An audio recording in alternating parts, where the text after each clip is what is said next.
दोस्तों, पाटलिपुत्र जो कि आज पटना के नाम से जाना जाता है, वहाँ के एक प्रसिद्ध सम्राट हुए हैं महापद्मनंद।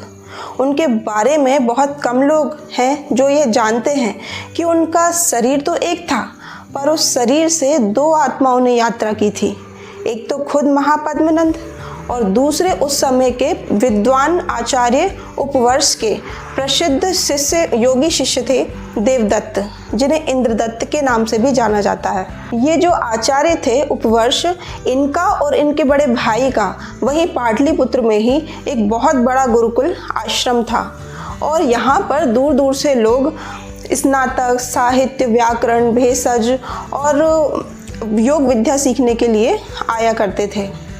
तो आचार्य के शिष्यों में से 3 शिष्य ऐसे थे जिन्हें कि त्रिवेणी संगम के नाम से जाना जाता था। पहले शिष्य थे वररुचि, जिन्हें कात्यायन भी कहा जाता है। बाद में यह सम्राट चंद्रगुप्त के महामंत्री बने। दूसरे शिष्य थे व्याडी, जिन्होंने एक विशाल व्याकरण ग्रंथ की रचना की थी जिसमें कि 1.25 लाख श्लोक थे। इसे बाद में अंग्रेज जर्मनी उठाकर ले गए थे और जिसका कि आज तक पता नहीं चला है। और तीसरे शिष्य थे देवदत्त, जिन्हें योग विद्या में बड़ी गहरी रुचि थी और उस समय इनके समान कोई योगी नहीं था। इनके आचार्य उपवर्ष ने देवदत्त को परकाया प्रवेश मतलब अन्य के शरीर में प्रवेश करने की गूढ़ विद्या भी सिखाई थी। ये तीनों में बड़ी गहरी दोस्ती थी। जब इनकी शिक्षा दीक्षा पूरी हो जाती है तो ये अपने गुरु के पास उनसे विदा मांगने के लिए जाते हैं और अपने आचार्य से गुरु दक्षिणा मांगने का आग्रह करने लगते हैं। तब इनके आचार्य उपवर्ष उनको समझाते हैं कि बेटा, गुरु की दक्षिणा तो योग्य शिष्य पाकर ही पूरी हो जाती है, पर फिर भी तुमको अगर दक्षिणा देना ही है तो तुमने जो भी यहाँ से ज्ञान प्राप्त किया है उसका देश विदेश में प्रचार प्रसार करना। अब यहाँ बात पूरी हो गई थी, पर उन तीनों को सिद्धि का बहुत अहंकार हो गया था। वे तीनों अड़ गए कि नहीं गुरुदेव, आप तो हमसे दक्षिणा में कोई वस्तु मांग लो। तब उनके गुरुदेव बोलते हैं कि तुम लोगों को सिद्ध मैंने ही बनाया है, पर तुमको उस सिद्धि को आत्मसात करने की सरलता और गंभीरता सिखाना भूल गया। फिर आगे वे बोले कि अच्छा, अब आप लोग जाओ और मेरे लिए 1 लाख स्वर्ण मुद्राओं का प्रबंध करके लाओ। अब तो तीर धनुष से निकल चुका था। व्याडी और वररुचि ये दोनों बहुत चिंता में पड़ गए कि कैसे इस कठिन समस्या से निकला जाए, कैसे 1 लाख स्वर्ण मुद्राओं का प्रबंध किया जाए। तभी देवदत्त मुस्कुराया और बोलता है कि मैंने सुना है आज महापद्मनंद ने शरीर का त्याग किया है। फिर वे बोले कि मुझे परकाया प्रवेश की विद्या आती है, मैं महापद्मनंद के शरीर में जाऊंगा और खुद पद्मनंद बनूंगा। फिर उन तीनों ने योजना बनाई कि जब महापद्मनंद जिंदा होकर बैठ जाएंगे तो राजभवन में खूब स्वर्ण मुद्राएं बटेंगी, खूब दान दक्षिणा बटेगी। तब वररुचि उस दान दक्षिणा का प्रबंध देख लेगा और व्याडी उस समय देवदत्त जो शरीर छोड़कर जाएंगे उसकी रक्षा करेगा, जिससे कि जब उनकी योजना सफल हो जाए तो देवदत्त वापस अपने शरीर में आ सकें।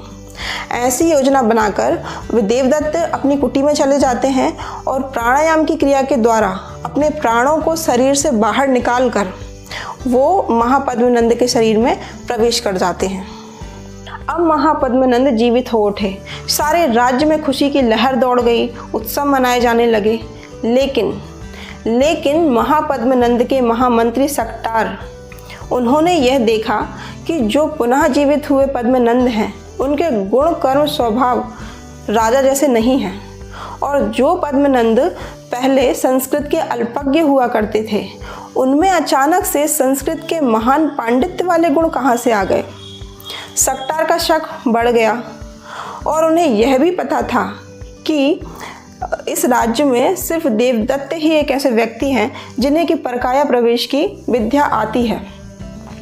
सक्टार को यह अनुमान लगाते देर नहीं लगी कि जो महापद्मनंद के शरीर में आत्मा है वह देवदत्त की ही आत्मा है।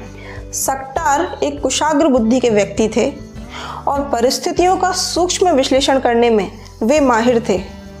अच्छा, उस समय सिकंदर झेलम तक आ पहुंचा था और उसने राजा पुरु को पराजित कर दिया था और सिकंदर की अगली टक्कर महापद्मनंद से ही होने वाली थी। यदि सिकंदर को महापद्मनंद के निधन की खबर हो जाती तो उसका और उसके सैनिकों का मनोबल बढ़ जाता। इसलिए सक्टार ने यह निश्चय किया कि महापद्मनंद जो भी हो, अब उनको दोबारा मरने नहीं दिया जाएगा। सक्टार ने देखा कि कई दिनों से व्याडी का पता नहीं चल रहा है और वर्रुची बिना मतलब ही आजकल राजभवन के आसपास मंडरा रहा है। तब उसे यह अंदाज़ा लगाते देर नहीं लगी कि व्याडी कहीं और नहीं देवदत्त के शरीर की ही रक्षा कर रहा होगा। तब सक्टार ने अपने विश्वासपात्र सैनिकों को भेजकर व्याडी के लाख मना करने पर भी देवदत्त के शरीर को जलवा दिया। अब महापद्मनंद के शरीर में जो देवदत्त था, उसे इस बात की जब खबर लगी तो वह माथा पीटते रह गया, पर वह कर भी क्या सकता था। अब उसमें सक्टार के प्रति बदले की भावना जाग गई थी, तो उसने स्वामी भक्त सेवक की तरह कार्य करने वाले सक्टार को बंदी बनवा दिया। अब देवदत्त को तो राजकाज का कुछ आता नहीं था, तो उसने सारी जगह अस्त व्यस्तता फैलाई और इसका प्रतिफल यह हुआ कि उसे एक दिन चाणक्य के हाथों पराजय का मुंह देखना पड़ा।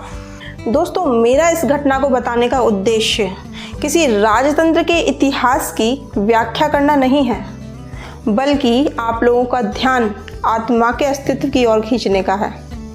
एक बात बताइए आप, जब देवदत्त ने शरीर छोड़ा तो उसकी आत्मा के साथ क्या गया? उसका मन, उसकी बुद्धि, उसके संस्कार। तो अब आप ही डिसाइड कीजिए कि आपको किस पर ज़्यादा काम करने की ज़रूरत है, अपने शरीर पर या अपनी आत्मा पर, क्योंकि शरीर तो एक दिन सबका छूट जाना है। आपके इस संबंध में क्या विचार हैं, मुझे कमेंट कर ज़रूर बताइएगा और मेरे इस चैनल को लाइक, सब्सक्राइब एंड शेयर कीजिएगा। धन्यवाद।